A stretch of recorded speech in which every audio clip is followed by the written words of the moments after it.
Hello friends, today we'll be reviewing Escape Reality by Kayla Frost.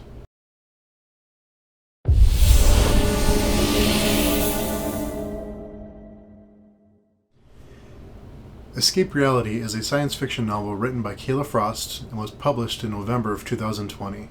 It is also the Gold Award winner for the 2020-2021 Reader Reviews Literary Awards. So congratulations to Kayla for that. It's a huge accomplishment. So before we get into the review, if you're not familiar with my reviews, I like to go into books totally blind. So when I review a book, the most I'll give you is a synopsis. So we'll read the synopsis, but I'll add it in the chapter notes so you can skip ahead if you don't want to know that. But when we talk about the likes and dislikes, I'll be as vague as possible to not give away any plot points or any character development, any kind of information that may spoil the book for you. So let's start with the synopsis. Edith lands on an alien planet after a hellish 3-month voyage in a dark, frigid, and autopiloted prison capsule. She is met with an overwhelming brightness of a planet revolving around 2 suns and receives a slap by the way of introduction from an impatient guard escorting her. However, the guard is the least of her problems. Edith finds, after booting her drive systems, that some of her wet memory has been corrupted. Her tech implants state unequivocally that her mind cannot be trusted, and she struggles to reason out precisely why she was sent to a prison planet. Not to let some missing memory deter her, Edith sets out to reclaim both her memory and her freedom. After all, it's what first-generation synths were programmed to do: survive no matter the cost. So first, let's start with what I liked. This book really impressed me with the amount of world building that was in it, especially for a debut novel. The universe that she creates in this book is fleshed out and clear by the time you're done with the book. I was really impressed. In fact, I almost pictured her in front of a huge wall with strings and pictures and all the different races and characters and groups, and there's a ton that goes into this book, and I was really impressed with it. This book does a great job setting up the rest of the series, setting the table for the characters and what's to come. I'm pretty new to reading science fiction, especially what some people call hard science fiction, the really deep and complex type of science fiction, and this book definitely fits into that category.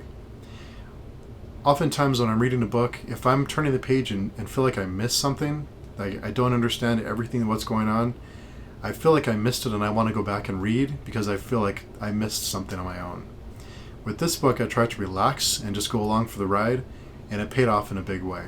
I've heard some other reviewers comment that the beginning is a little uneven with the amount of reveals and a lot of the explanations, but it didn't bother me too much. I tried to just have faith that everything will be explained, and Kayla does a great job explaining the world, the rules that are in the world, the technology, the races, the different conflicts they have.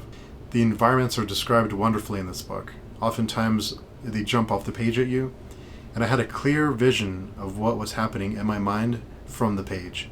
As silly as this may sound, the sounds that were described in the book, I could hear in my ears. I was there on the ship or on the planet, and I was hearing that automated voice that we've all heard in science fiction movies. I could hear that voice from the page. So now let's get into what I didn't like. Something that takes me out of the story, especially in a fantasy or science fiction novel, is when characters use dialogue that we use now, phrases, words that we use in modern times. Sometimes they could give me a pause and kind of take me out of the story. As much as I enjoyed the reveals, some of them took a little bit longer than I was expecting. So now for my final thoughts and rating. I want to give some kudos to Average Joe's Library.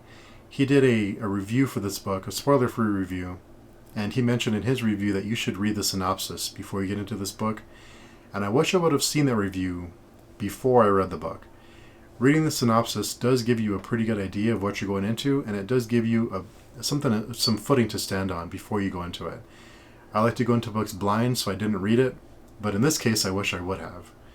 If you're like me and you get lost in hard science fiction and you read this book, be patient, go along for the ride, the payoff is worth it.